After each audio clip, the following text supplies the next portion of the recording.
Welcome to the Vibrant Health Podcast with your hosts, Lydia Shatney and Jessica Espinoza. Lydia is a nutritional therapist and founder of Divine Health from the Inside Out. Jessica is a real food wellness educator and founder of the website, DeliciousObsessions.com. Since this is a health-related podcast, it should be noted that the hosts are not licensed medical professionals. The information and advice provided in this podcast is not intended to diagnose, treat, or prescribe for any illness or health issue and should not be construed as medical advice. And now, here are the hosts of Vibrant Health Podcast, Lydia Shatney and Jessica Espinoza. Hi, everyone. Welcome to episode number 24 of the Vibrant Health Podcast. I am Jessica from DeliciousObsessions.com and JessicaEspinoza.com, and I'm here with my co-host, Lydia of Divine Health from the Inside Out.com. And we are also joined by a special guest today. Lydia, do you want to hop in and say hi and introduce our guest? Sure. Hi, everyone. Thanks so much for tuning in today. We're happy to welcome Tera Bucasas to the show today to talk about a topic that Jessica and I both love, yoga and healing. Both of us use yoga in our own healing journeys and love what it's done for our bodies and our minds, and I often recommend it to clients.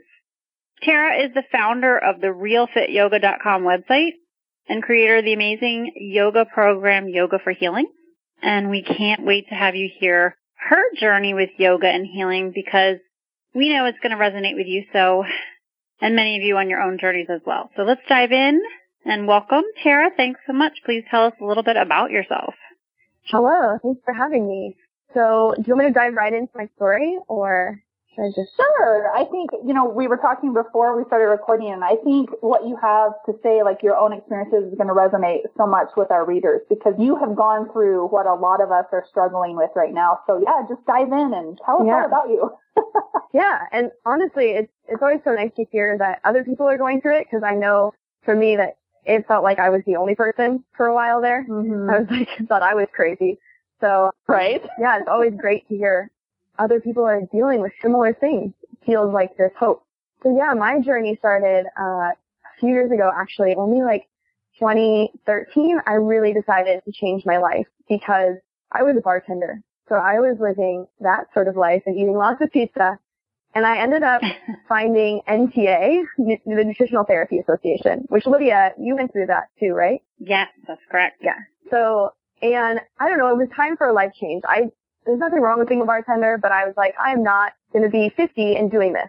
I know there's something else out there for me. And my own health issues, digestively, sort of got me interested in food and how food affects our health and well-being, like so many of us. And I happened upon the NTA, and so I signed up on a whim, sort of if this doesn't end up being my passion, that's okay, but I will have learned something. And I dove into it, head first, and I got so healthy, honestly. At the first part of it, I got into making all my own food and I became quote unquote, paleo. I healed my digestive system and my blood sugar system. And at the same time, I went through my yoga teacher training and I was training for a bikini bodybuilding competition. So my life was just health. That was it. And that's all I focused on. And, if you looked at me from the outside, it definitely looked like the perfect well-rounded health routine. And so it came as a really big surprise when, only a few months after graduating in 2013 and right after competing and after finishing my yoga teacher training, all of a sudden my health really took a turn. It felt like overnight I barely had the energy to get out of bed. I became very, very depressed and apathetic about my life, about all the things that I felt passionate about, whether that's cooking and health or fitness. It was my muscles, even though I was strong because I had been working out really heavily for a while, I had nothing left in me. There was no energy. And so it was I sort of lost my identity, and I know I didn't, but that's what it felt like at the time. And I lost my body and how I related to myself it was probably in a month. And to me, that was really fast. So I had to learn a completely new way to relate to myself and also this bigger scope of healing. Because like I said, I was doing all the right things, quote unquote, I was eating the right foods. And by that, I just mean healthy whole foods and what I thought was right. And I was practicing yoga. But the thing is I was practicing power yoga and teaching yoga sculpt, which is yoga with weights. On top of that, I was doing a lot of additional weight training and exercising and bike riding. And, I did love it. It was fun. But obviously my body had something else to say. It was communicating because our bodies tell us stuff. And if we don't listen, they just tell us a little bit louder and a little bit louder until we do listen. And so, it was this turn where all of a sudden my healthy lifestyle wasn't making me healthy anymore, which seems counterintuitive and really confusing to someone that's in this world and this realm. And so no longer, even though yoga is healthy, for instance, power vinyasa yoga wasn't accessible to me. Teaching yoga sculpt was like taking every ounce of my energy, all those chaturangas. I was like, I cannot do this anymore. My joints started to hurt. And on top of that, of course, I had a hormonal crazy crash.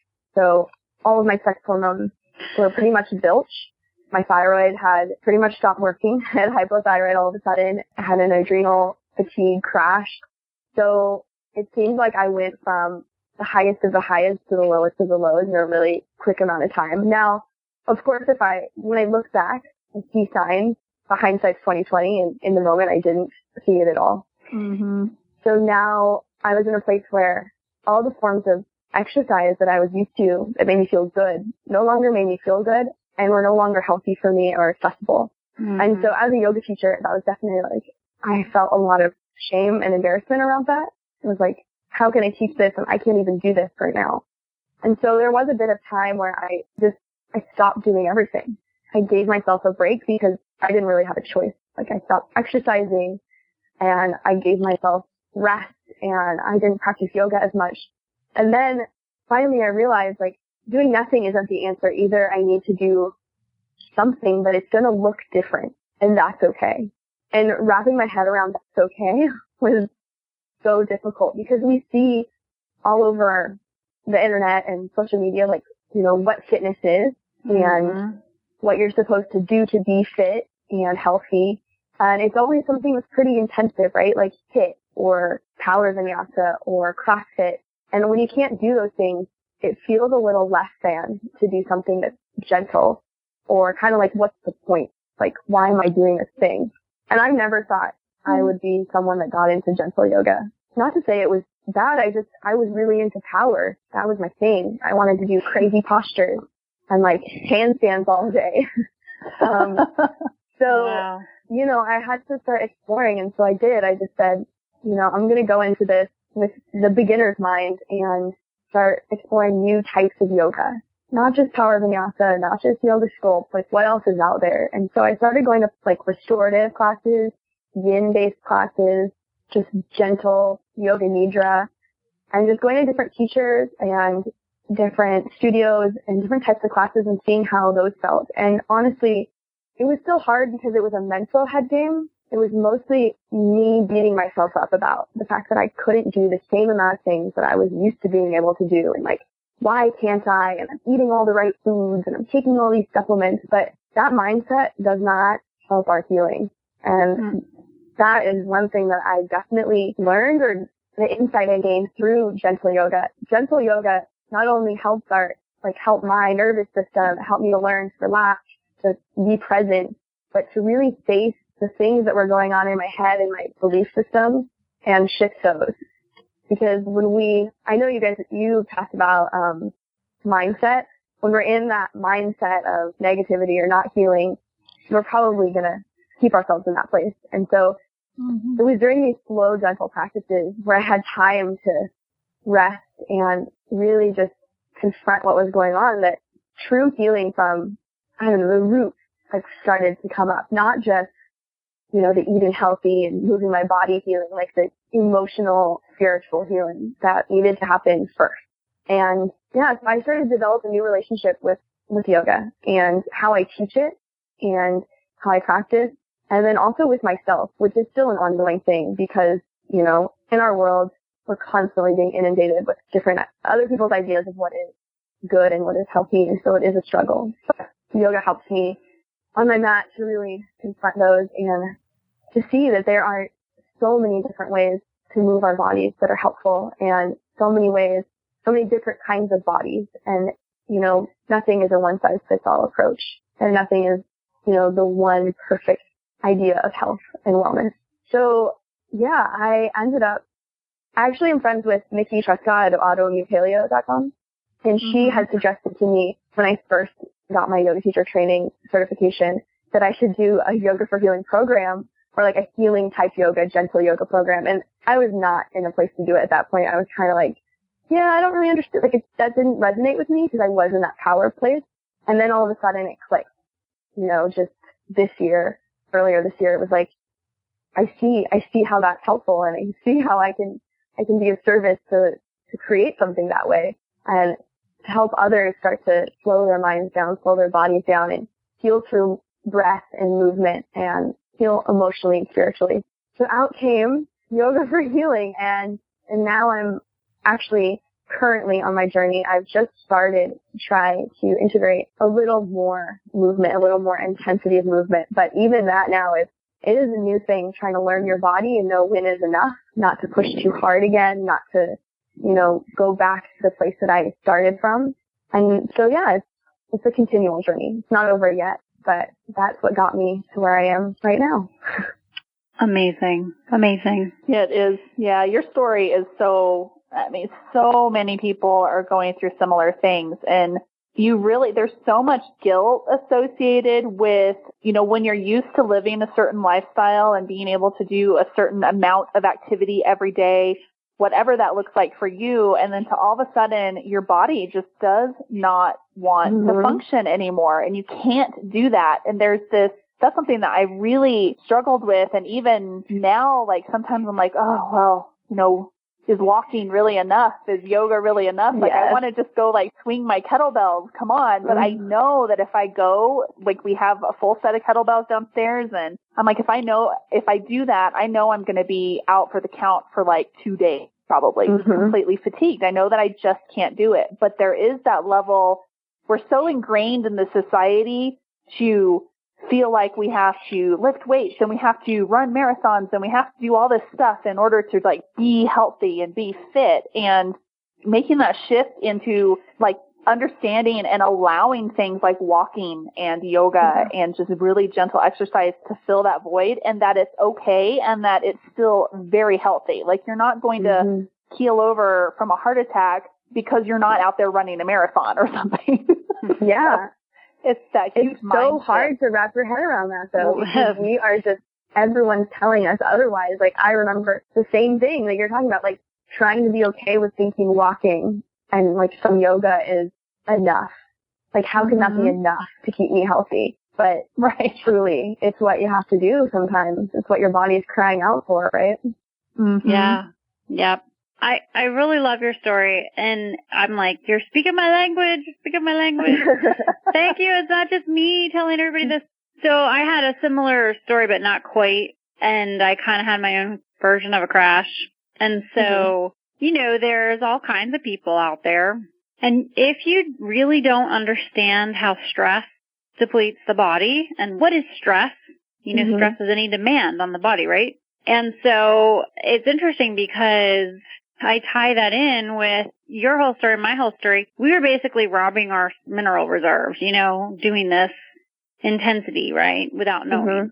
And that's so prevalent, you know, and it's just so cool to hear your story. Not that you crashed, but, you know, I don't want to hear that ever happen. But what I hope people can take from it is that, you know, let's not get to that point.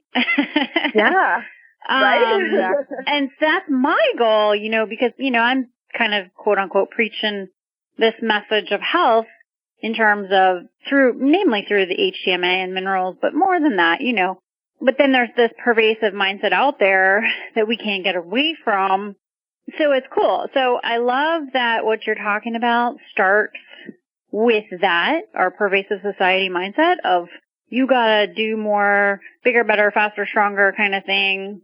You know, the whole, no offense to CrossFit, but it is pretty trendy, and it kind of promotes that, you know, go, go, go, push, push, push kind of thing, you know. And, you know, it's interesting to me because I did CrossFit briefly, and I It's like, man, it almost seems like people should be screened before they take this on because it's so intense, and you got someone who's already got health conditions.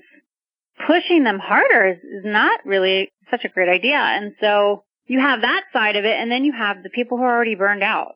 Mm-hmm. And so it's cool what you're doing really serves both people. Yeah. Or both types of people. I mean, preventatively, it's finding balance. Like, I feel like in CrossFit, at least even before with me and exercise, it was like I wanted to do it every day. It was like, I'm not going to do CrossFit or lift weights only 3 times a week. It was like, I'm doing it every day. And that mentality is what makes us burn out or crash or hurt ourselves, when I think CrossFit, can be really healthy if people can learn to tune in and, not feel like they have to do it every day. Maybe they do a WOD once a week and they do other exercise. It's more gentle, or depending on where their level's at. It's all about balance. We all know that. It's hard to strike the balance. Yeah, totally. But yeah, I think that I agree with you completely. Yeah. So, and the balance can be hard to do within that setting because, it's, you know what I mean? It's hard to pare it down when everyone else is ramping up. Yeah. I mean, it's sort of rewarded in some ways. Right. Depending on like how many days you go or something. There's always rewards, whether it's people making comments or recognition for going more or doing more. There's not always rewards for like listening to your body and taking a day of rest. But there should be. Right. It's so true. So you talked about kind of where you're at now and how you're going really slow. Jessica brought it up a little bit, and how, it's really hard for some people to go slow. We had a podcast a while back about, exercise for adrenal fatigue. Mm-hmm. So it's so cool that we can do this now and kind of help people really understand what it really takes to kind of heal the adrenals. So it sounds like you have experience, at least in terms of, what does that look like? Can you kind of like explain what that might look like for someone who's in adrenal fatigue with movement in mind? Like what a new type of movement routine looks like? Well, just that, and just like kind of the whole picture, I mean, I'm constantly trying to encourage people to slow down and be okay with doing less. Yeah. And what you are doing with your program is for healing. And so, you've told us your story about it, but how are you helping others, and what's it look like for them and in terms of their health? Yeah. Well, I mean, for one, having permission to slow down is sort of a big part of it. I think oftentimes we won't give ourselves permission, but having someone say, it's okay, like you can, modify, you can take a break, or today you don't have to do anything, you can just lie here and focus on your breath. Like having someone give you permission to do that, I think is a big part of being able to slow down, because like we're talking about, our society is telling us oftentimes to do the opposite. It's hard to decide on our own, like, I'm just going to do something totally different and give myself rest. So, like, as an instructor in the videos and otherwise, definitely, like, I'm always the type of person or instructor that wants to give people permission to slow down and encourage it, give space for it. And what does that look like? So demonstrating it and giving them something else to focus on. So slowing down is really difficult when we're in always, like, go mode, and so our brain is always going, always going. And that's where an amazing part of yoga comes in, which is the breath work. And that gives our mind something else to focus on, and then allows it to slow down as well. And on top of that, our breath is what helps to control our nervous system. And so that sympathetic versus parasympathetic state, which I think you guys have talked about on your podcast. I do recall.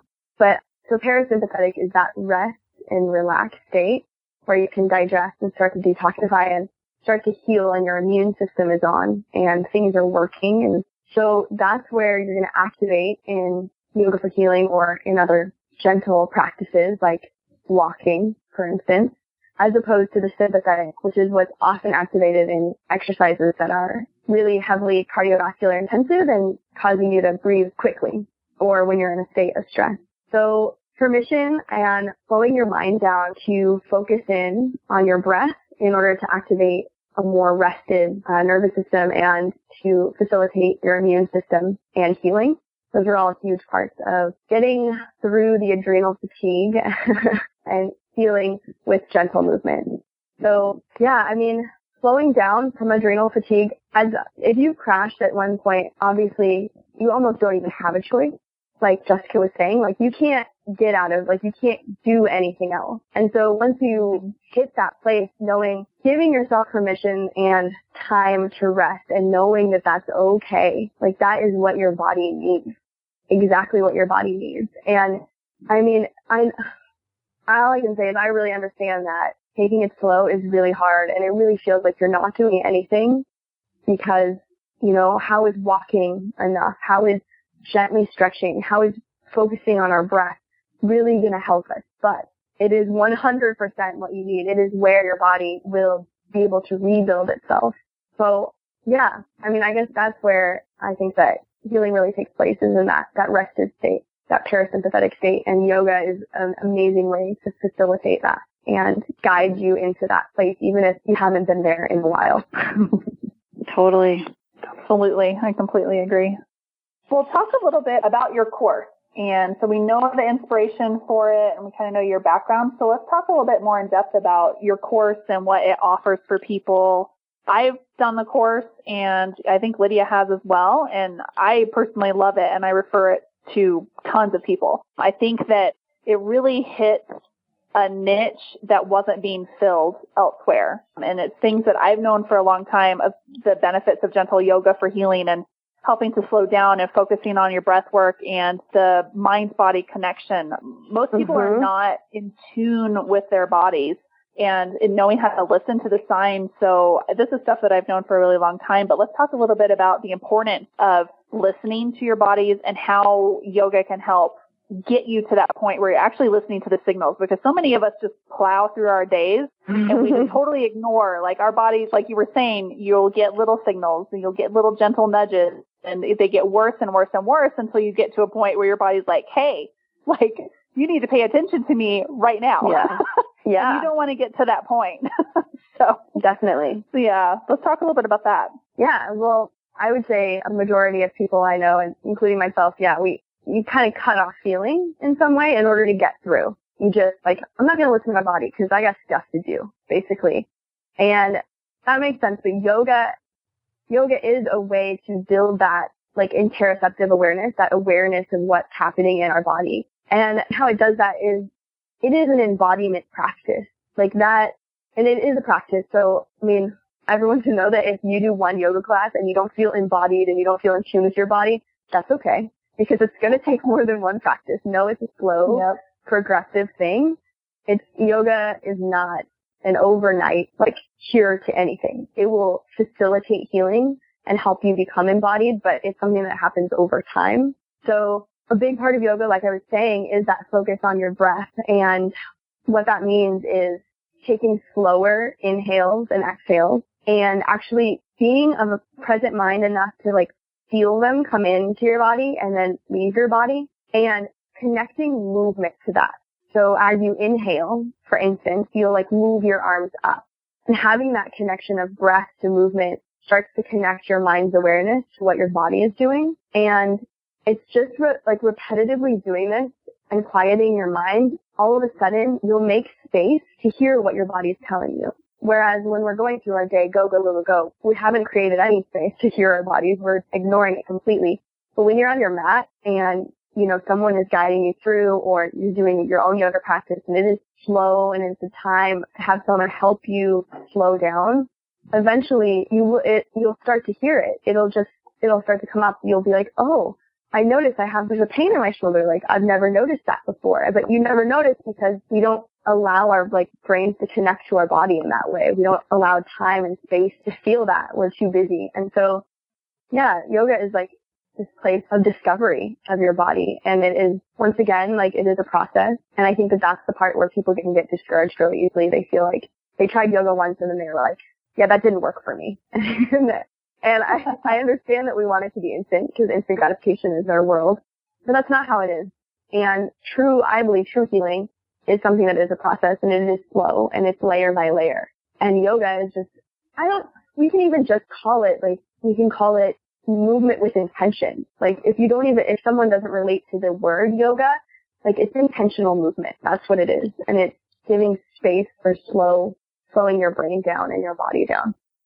in yoga for healing, we also go through emotional aspects of healing, because what I discovered and what I've heard from other people is that healing isn't all about just, for instance, healing our adrenals or, getting our hormones to balance or, healing our digestion. There's a bigger element to that has to do with our self-worth, and that has to do with like asking for help and our confidence and our strength and what we believe about ourselves. And healing can be a really emotional endeavor and journey. And like I said before, it can feel lonely. And so in Yoga for Healing, not only do we go through, obviously trying to find presence in our body and slowing our breath, but also like our feelings. Like feelings can get stuck in our body too. And like what emotions have been coming up through our feelings? Do we feel inadequate? And like why is that? And then dealing with and discovering that's not necessarily truth. Just because we're not lifting a 56-pound weight, that's not even a thing, a 56-pound weight, but a 50-pound weight doesn't mean we're not strong. And look at what you're doing in your body. Look at the strength you have right now, and being able to have gratitude for the strength that is in you, even if it's less than it was before. So it's an emotional and physical practice, definitely. I love that. I so want to give you a hug right now. I was really in love with you because you just so eloquently, it was just beautiful how you described all of that. The stuff that I've been feeling and that I've been saying, and you summed it up so well. Like, I seriously want to give you a hug. So virtual hug to you. Yeah. Yes, hugs all around. That was. I loved it too, and I'm sitting here writing myself some little notes. I love that you call it intentional movement, because we are so, we're so overhyped about fitness. And I'm just wanting to tell most of my people, listen, do you have to be an athlete right now? Like, I don't understand this need to be athletic. You're human. You have a busy life. You're a mom or whatever. Let's be realistic. Not to say that it's wrong to want to be athletic. I'm not saying that at all, but it just seems so overplayed in our culture. And so intentional movement is so beautiful to just kind of, let's move our bodies, let's stay active. And I just really love that simple summation, because in light of what we're faced with, it can feel so emotional and there's all this guilt and all this stuff going on. So that was great. Yeah. And so many people, sorry to interrupt. No, go. Just adding on, like, we are obsessed with fitness and all these things, but oftentimes, once again, those movements that we're doing, whether they're making our muscles strong or not, often they aren't very intentional. We're sort of throwing our bodies around. Right. And so that's what leads often to a injury. But if we can use yoga, even if it's gentle yoga, as a foundation for fitness, if that's what your endeavor is or if that's what you want to do, like this intentional movement practice, this slowing down is going to build you a really strong foundation to build on, so that not only are you going to build strength or a certain physique or whatever, the fitness thing is, you're also going to build, a healthy and functional way to move your body and to prevent any sort of injury in the future. Because when you do a squat, you're not just doing a squat. Like, you're putting your body intentionally into that position, whether it's weighted or unweighted. Right. So yeah, it's a foundation. I love it. Yeah. No, and that's so good, because my son did wrestling and football, both. And he was so messed up from it, and we had to do physical therapy, and I'm like, he was telling me all the training they do and the coaches do, and I was getting really pissed off. I was like, these coaches are assuming your body is this freaking machine. I couldn't believe the workouts they had these kids doing, and I thought, well, gee, why can't they do like a couple hard workouts, maybe not as long as they do them, and add in some yoga, for God's sakes, because these kids are getting so tight that they're getting injured. Anyway, that's a side rant of mine, but that ties in so much to what you just said, and that's only one of the things that it can show up in, and especially in the kids today. And I would love to see yoga in schools and in athletic programs and stuff. That would be amazing. So that said, I have a couple really practical things, because I love that you talked about all this, the kind of the mental and emotional, even almost the spiritual side of it, But I know Jessica's done the course. I've done some of it myself. And I'm working with a lot of clients who do have adrenal fatigue. And they're, they feel so bad that they can't do much. And there's so many practical things about your course that make so much sense for these people. I just wanted to say them, and then I'd love to hear, maybe, I don't know, Jessica, you feel this way, maybe we could hear you talk a little bit about your practicals within the course. But, so for me, and I know this can happen to a lot of people, is you were talking about this, my brain is going 8,000 miles an hour every day, all day. My boyfriend makes fun of me. He's like, you're like a computer with 8,000 tabs open at all times, And so by the end of the day, when I lay down in bed, it's like, okay, brain, shut up, just shut up. Yeah. But when I'm doing this course, it does make my brain shut off because I'm listening to you. And I'm like, okay, I got to do this. And I'll hear myself start to go like off track. Mm-hmm. And it's so funny because as soon as that happens, you're like guiding the person back in. And I'm like, oh, this is great. And I notice I'm not all over the place. It's so wonderful. So for me, it's nice to slow my brain down, and I think that's so important because if we can't take those moments, even just the movement part alone, is great. But the part where we're just slowing down and shutting off, shutting everything out and just focusing on ourselves is so great. I totally agree. Yeah, it really is. And you don't think it's so great because you're like, no, I got so much to do. But if you really allow yourself to stop, it's like, oh my gosh, thank God I did this, Yeah. So that's really cool. And then I love how your course is online and you can, practice in your own home, which is great because a lot of people who I work with have a really hard time. Some of them can't even get out of their house much because they're so tired or because whatever. So that's amazing. And most people couldn't hire someone to come in and teach them, so that's really great. You can do it whenever, you don't have to sign up for a class at the gym and get there in time or whatever. So that's really convenient. I love that. And I have a lot of moms who need that.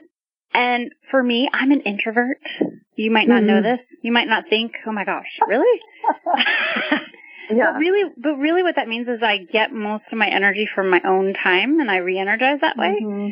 So going to like a class, I'm like, ugh. I have to like be around all these people and everyone's all peppy and I just want to do my thing. Yeah. So personally for me, that's one thing I love. And then honestly, I feel like I'm getting a coaching session.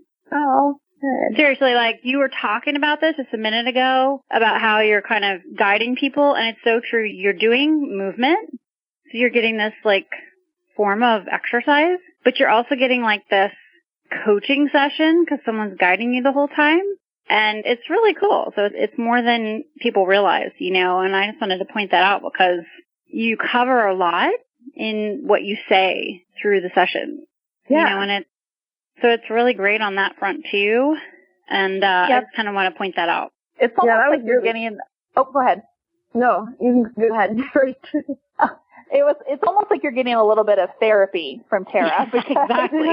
She's there, like, telling you it's okay to slow down. It's okay to spend time doing this. And it's okay, like, if your posture doesn't look like my posture looks like, that's okay. Like, I think that's the problem. Sometimes I think that going to physical in-person classes is beneficial for people because you have a teacher there that can really help you correct your alignment if it's the right teacher. I've been to, my mom's a yoga instructor. She's been instructing for over 15 years now. And so really the only classes that I like to go to are hers. She takes a really, she's really focused on alignment. That is one of the things that she is just always, always focused on. So I've been at classes, so she'll come around and she adjusts people and, helps them really get into that proper alignment. And I think that's really important because I've been in classes where I've watched other people and I see right up front that their alignment is really poor and the instructor just kind of blazes through and, doesn't pay any attention to her students. So it's really nice that you get that kind of one-on-one time and that you're very you're so genuine and like in warming in telling people that you don't have to look like I'm looking right now. It's okay to, just be where you're at. So it's almost like you get some therapy in your yoga session too. So I love it. Like, I think that you have a total gem here as far as a course that can really, really help people heal their bodies and their minds. Yeah, thank you so much. And that part was so important to me, like that extra, not just about the physical, because it felt like from my own experience, it was either you had these power classes or you had these like really gentle classes that felt like, I don't know, for me, I don't want this to sound rude or whatever, but they were all like geared towards a generation that wasn't mine. And I felt like, oh, why do I have to go to this class? Like, and so I really wanted to create something that felt like accessible and inviting and like warm and for like all groups of people, even if you're used to going to power and having to step down and do something more gentle. It's like, I know what that feels like and I get it and it's okay. And, because I think that's what I wanted in some ways, is like I needed someone to tell me like, sometimes your body changes and sometimes your practice and your physical self changes and that's all right. Like, your body is doing its work right now and it is okay the way it is. And that part was just really important to me because I felt like yoga isn't just about asana. It's not just about postures and that's what we focus so much on and in our world. And I just wanted someone to be like, it's all right, Tera, like, like this is just a part of your journey and it doesn't mean you're less of a person or less of a health, like your health isn't like completely down the drain or something. You're doing the right thing. And I find that like that piece of, I don't know if it's community or connection, that is just healing to me. Having some connection to someone who's dealt with something similar is so important. Yeah, and I want to say the other thing, we've kind of touched on this in circles a bit, about strength, fitness kind of equaling strength, more outward strength. But this program and yoga, it really builds inner strength. And I feel like that is so crucial. Yeah. And it's not anything worth, frowning upon, because it's almost easier to go out and get physically strong than it is to build this inner strength. And so I love this because it's something you almost stumble upon when you do this. It's not like the thing people are going to do it for. No. You know what I mean? Because who wants to change? Like, it's so hard, but somehow it just kind of, not pushes you, but kind of guides you towards that. And it's really powerful. And I just kind of want to emphasize, that whole piece of inner strength, because we're looking at the outside so much in our society, and we're not tackling this inner strength and beauty and spirit and all of this. So, and I think that's a big piece of our heart as we share with our readers. And so I love that that's part of your program, and it's very practical too in the end result of it. Do you know what I mean? Yeah. So I 100% agree, obviously.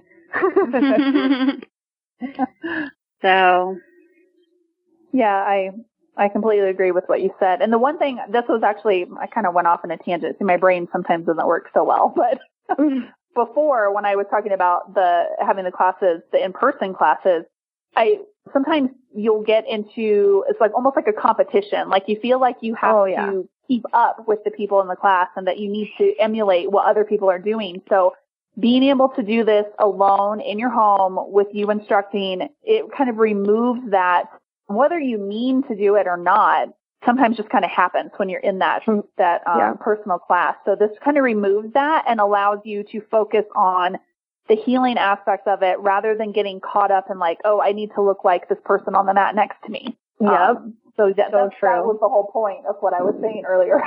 Yeah, it allows you to be like, to try to be in your own body instead of comparing yourself to everyone around you. And it's so easy to do when you're in class, whether or not you mean to. You can get caught up in it really quickly. Yes, absolutely. That's so true. And so with that thought, as you're teaching in your videos, I love how, and I know most yoga instructors do this, some maybe more than others, but you are very, well, it is called Yoga for Healing, so you're very gentle.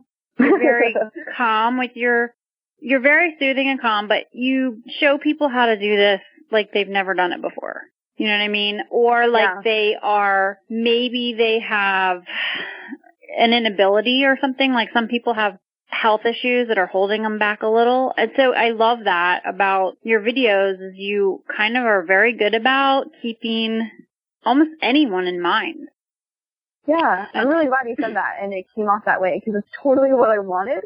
So it's wonderful to have you reflect that to me because, yeah, I never anticipated this, but I really enjoy teaching to people who, you know, are beginners or they don't feel like they can do yoga and making it accessible for like every body because it is. And sometimes it doesn't feel that way, but yeah, it's really important. It's pretty cool. Yeah, definitely. Awesome. Well, if you had to give our listeners some main takeaways, whether it be, you know, for healing or just loving your body or yoga in general, what's your closing thought for our talk today? My closing thought. That feels like so much pressure. Like no pressure at all. It needs to be like profound. Yeah. I mean, just that healing comes on many levels. Oftentimes it's a lot deeper than we anticipate. So don't be afraid to dig even deeper than, for instance, the physical. And to be gentle with yourself because it's really hard. It's really hard to heal sometimes, especially when we choose to dive in deep. But if you are enough and you will get there, you know, and just be patient, love yourself, put yourself first and yeah, don't be afraid to reach out to people. I think that's excellent. That's a good reminder for all of us because Lydia has said many times that healing, it happens in layers. It's like peeling back an onion. Like you'll handle one thing and then something else may arise. So you really have to just be patient with the entire process and it's not a destination, it's a journey. Like, yeah, I mean, that is the theme of healing. Like there's always another layer. And I think, I mean, so I'm going to keep going for a second. Lately, I've been, like thinking about what is health and I've been reading some articles and things and realizing that like we all want to heal obviously so that we have energy to live our dreams in our life, but there's no like fountain of youth in some way. Like we're never going to be perfect and that's okay. So instead of like beating ourselves up for not being perfect or not like healing immediately, just being at peace with the fact that like healing is a journey and it's a journey that will probably go throughout our lives, but in different ways. Whether that's, you know, you're not always going to have adrenal fatigue, but once you heal from that, who knows, like you might do something else and being okay with the fact that our life is an ebb and flow and, you know, perfection isn't what we're striving for because that's just not human and that's okay. Oh, exactly. That's what we've said so many times and it's been something that I've had just recently actually kind of sink in, like Lydia's said the whole, you know, health is not a destination, it's a journey thing to me probably 1,000 times. But just recently that really, really sunk in for me because I think I still had in my head that I was going to get healthy. Like I was going to get to this place where I was like in my optimal health. And so it really kind of sunk in that finally like, you know what, I may kind of get through what I'm going through now, or I may heal my body to a certain extent, but there's always healing that's going to take place for the rest of my life. Yeah. So that was something that really just sank in recently. Even though I'd heard it for years, it really didn't make sense until recently. So. Oh, I totally relate to you on that. Like, same thing. Like I could hear the things over and over. And I guess also, everyone keep in mind that sometimes you might hear things 500 times before it actually sinks in, and that's all right too. You have to be ready for it. You have to be ready to accept it. And Right. So great. I love this. So tell us where we can find you and a little bit about where your course is at and all the logistics. Yeah. So I, like you said at the beginning, I have a blog. It's called realfityoga.com. Well, it's called Real Fit Yoga. You can find it at realfityoga.com. And that's where I talk a lot about my own experiences and share them in an effort to, you know, be rid of our shame and just be vulnerable and heal together. And it's not just the yoga. We talk a lot about other aspects of healing as well. Because as you can tell, I'm very holistically minded. And you can find Yoga for Healing at yoga-for-healing.com. But I think you ladies will probably have a link in the notes or something. Mm-hmm. So, you can find it there. And yeah, if you want to follow, this is not something we talked about, but I travel quite a bit and I post pictures from my travels on Instagram if you're interested in travel and beautiful photos. So that's at Tera Bucasas on Instagram. So yeah, I hope to connect with some people out there, people who are healing, hear about their journey. I think sharing is part of the healing. Totally. Absolutely. Definitely. Yep. Awesome. Well, yeah, we'll include links to everything that we talked about today if you're over on our sites or on YouTube reading the show notes.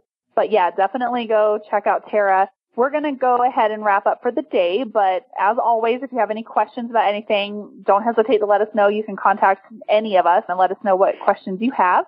If this information resonated with you and you know others that could benefit from it, we would love to have you share it.